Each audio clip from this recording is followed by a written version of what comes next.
Cracking on, welcome to another video. Today we're going to be talking about my 2010 Ford Focus and just how it's held up over the last 14 years, and go over things that I dislike about it, things I like about it, things that went wrong with it, talk about the 2 times that I've wrecked it, and yeah, and I'll give you my thoughts on if would I buy this car again, and if you should buy this car if you're in the market for a cheap, reliable car. But without further ado, let's jump in this.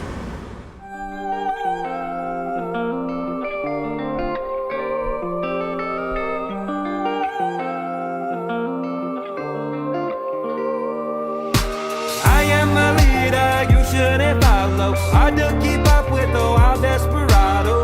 Taking curves at 80 miles an hour plus. Engine block scraping, making asphalt. Metallic core scalloping a hillside.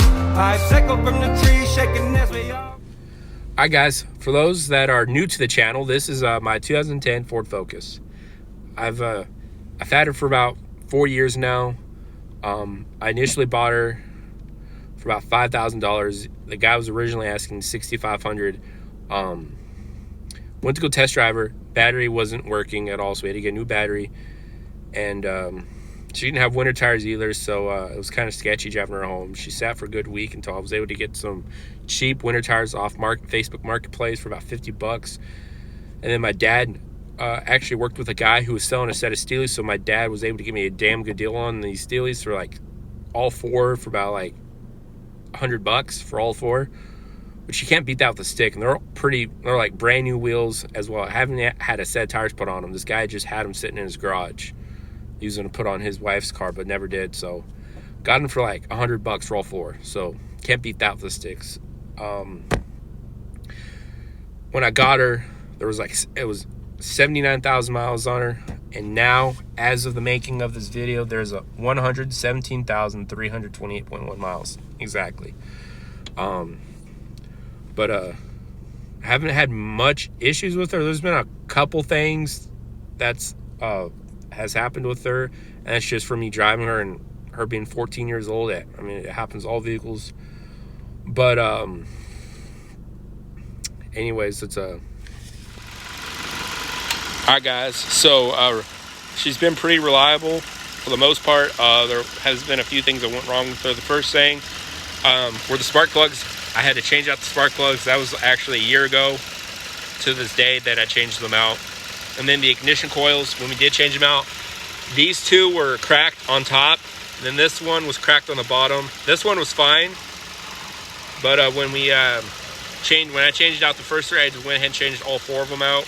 The valve cover is the only thing that's still wrong with her, and it's been like that for about years. You can see there's all kinds of oil in there. The valve cover's going out, so I got to get that fixed. I've been putting it off for about a year now. Lost a few of my tools working on my buddy's truck, and I just haven't bought those tools again. The battery, this is the 4th or 5th battery that we put in the car. And then about this past summer, I was actually hanging out with a friend of mine. Me and her were in the drive-thru at Sonic, and she overheated, spilling coolant out everywhere. Pulled over in the parking lot, let her cool off. We cleaned up the mess. Drove about 5 or 10 miles without coolant in there to the closest AutoZone. Was able to get some coolant in there. She hasn't overheated since. The most recent thing to go wrong with her, I don't know if you guys can see it, but is the belt tensioner. The belt tensioner went out, and the belt completely flew off, snapped this wire, completely cut it off. It's actually still cut, as you see here. The ground wire is still, it's still cut. So I eventually will get this fixed. Hasn't really been an issue right now. And then this car doesn't really like the cold weather. Just recently we've had a cold spell where it was like between -35 and -50, and this battery was completely frozen solid. The second time this has happened since I've had her. I had the whole winterization redone on it, the oil pan heater, engine block heater, redone. They didn't put a battery warmer in there. Instead they put a trickle charger in there, so keep my battery charged. But other than that, she's been a very reliable car for me. All right, so now would I buy this car again? Yes, most definitely. I would buy this car again 1,000 times over. This is an amazing car. Probably the best first car alternative out there if you're looking for a somewhat modern but still old car that's a reliable, cheap on gas, cheap to own, cheap to work on, easy to work on, fun to drive. This is definitely the car to get. They average from like a couple $100s up to about $8,000, $9,000, $10,000 depending on mileage, condition, and obviously where you live at. Insurance on this car is pretty cheap too. I pay about $86 a month for insurance on this car, which is cheap, dirt cheap. So definitely some of the things I don't like about this car, well, I just wish just wasn't so much plastic all over the place. I wish when Ford made this car, they would use like metal, but I mean, that's really nitpicking. Maybe also the it's kind of the only thing I really don't like. So the rear bumper on my car, I backed into a snow berm. Was it 2 years ago? I was at my buddy's house. I was leaving. I had to go pick up my sister from the airport and totally forgot. And I was leaving in a hurry and right into a snow berm. The car was up like this and fucked up the part of the bumper just over the exhaust, and it just hangs there, and then over time with the heat from the exhaust ended up starting to melt the plastic, so I had to kind of push it up into the bumper a little bit. I haven't gotten it fixed yet. It kind of adds character to the car. Now, I did wreck it 2 years ago. I was on my way home again from my buddy's house, and I was going a little faster and hit a patch of ice. And then there was another truck in front of me which had stopped because there was a moose in the road, and it's either rear end the truck and hit the moose going 50 miles an hour, or hit the snow berm going 50 miles an hour. So hit the snow berm, completely messed up the passenger side bumper and fog light housing, and then it kind of messed up the battery blanket and engine block heater and all that stuff underneath. It kind of completely tore all that up, which is why I had to get it redone a year and a half later. And then I wrecked it a second time, almost exactly a year later. I was on my way home from work and was going a little faster, and then the car in front of me just stopped for no reason. And to avoid rear-ending them, I got in the other lane, but the other lane wasn't plowed because it had just snowed, and the other lane wasn't plowed, so it was like 4 or 5 inches of snow there. So I went in there and it shot me into the oncoming traffic. I turned sharply to avoid having head-on collision with a Dodge Ram that was hauling a big-ass fucking trailer. And I went right into the ditch, and it didn't really damage the bumper. It kind of popped the bumper out of place, and then the wheel well lining, it cracked it a little bit, but that was it. I think it cost me like $400 to get that fixed together. But haven't really had any other oopsies since then. It's been the only major oopsies with this car. All right, guys, so yeah, this is an amazing car. So if you're in the market for a car, if you're a parent watching this video looking for a car to buy for your kid, and you're looking at a second-gen Focus, definitely buy one. Definitely look into it. Do your research first, obviously, before you buy any vehicle. Don't take my word for it. Do your research in for it. Look, see what's available in your area. But yeah, these cars are amazing. They will last you forever. I've seen these cars to upwards 400, 500,000 miles. I've seen one.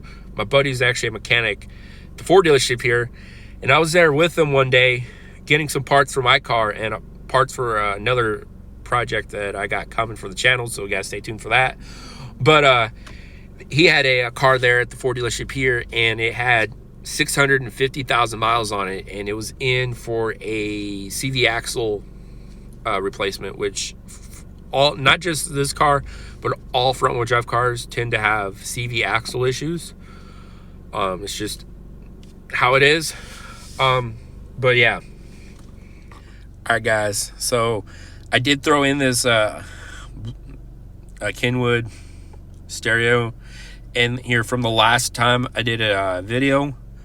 So it's pretty nice. It's pretty responsible, as you see there. It's pretty. I like it. This is pretty nice. Nice stereo. Definitely recommend getting one. If you do get one of these cars and it has the original radio in it, definitely get a Bluetooth one, especially in today's day and age. Someone has to get a hold of you. You got to get a hold of somebody while you're driving. It's easy. It's safe. Bluetooth works pretty good on it. Granted, it doesn't have Apple CarPlay and Android Auto, but at least it has Bluetooth. I did also upgrade the speakers from the factory speakers to Rockefort speakers, and the audio quality is amazing in here. Eventually plan on getting a subwoofer in here as well, but that'll be down the road. And I did install the speakers myself. Actually, my dad and I did it together. It was like on a weekend. He actually got them for me for Christmas anyway, because I was looking at speakers. And my dad, he's bought plenty of speakers and subwoofers for his vehicles, and my sister and my brothers.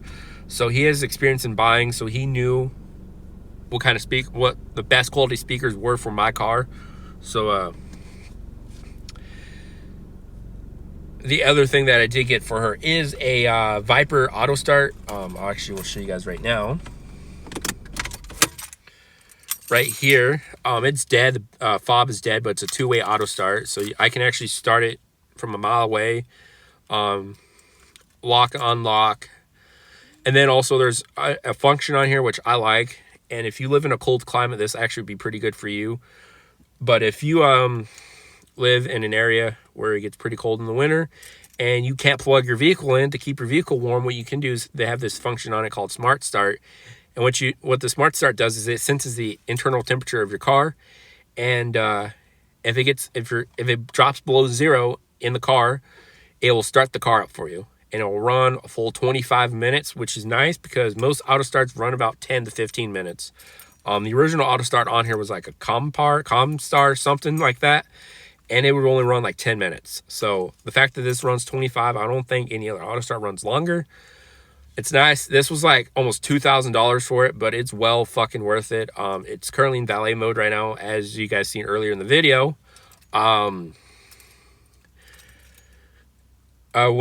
Anytime you get your car serviced on, a lot of shops will actually take your car or your auto start and put it in valet mode. So if the car doesn't start on its own, or they don't bump the auto start button while they're in the midst of working on it, and the car starts in the middle of them working on it. So I got to go back to the place where I got my auto start at and have them take it out of valet mode for me. We'll do that probably later this week. But yeah, she's been a very good car for me. I haven't had major issues, just your typical issues that happen when you put 100,000 miles on a car. And yes, I would buy this car again. Like I said earlier, 1,000 times over. I love this thing. This is my baby. You ask my friends, they say I'm kind of obsessed with it. I am getting a truck here soon. Won't tell you guys what truck it is. You guys will have to stay tuned. Subscribe if you want to see what kind of truck I'm getting. That'll be coming later this year. We're looking at later this year. That should be coming. But other than that, guys, yeah, don't really have much else to say. But if you're looking for this car, do your research. First, the prices, depending on where you live at, vary from like a couple $100s to about like $10,000, depending on mileage. There's still a lot of these cars that are like well under 100,000 miles. So, and even some that are under 110,000 miles. So you gotta just know where. You gotta know, first off, you gotta know what you're doing. You gotta know where to look at. But even if you find one with like, let's say 160, 170,000 miles, it's still gonna run good. These cars are pretty reliable. I would say this is the last reliable Ford Focus out there, because as you guys know, with the third gen Focuses, the 2012 through 2018 Focuses, those are notorious for transmission TCM issues. Was thankful that I got this one instead of we found a 2017 Ford Focus hatchback SE. It was blue, just like this one was. It was automatic. That one had like 80,000 miles on it. So glad I got this one over that one because this one's a lot more reliable. But anyways, guys, hope you guys enjoyed the video. If you haven't already, go ahead and hit the subscribe button. Also, comment below if you have this car or if you're looking for this car. And if you do have this car, how many miles are on it? And then also the year, if it's But other than that, guys, hope you guys have a good afternoon. I'm going to go get this thing uploaded, and I'm going to go get home. I got to go help my buddy with some shit with his car. And, yeah, I'll catch you guys in the next video. Peace.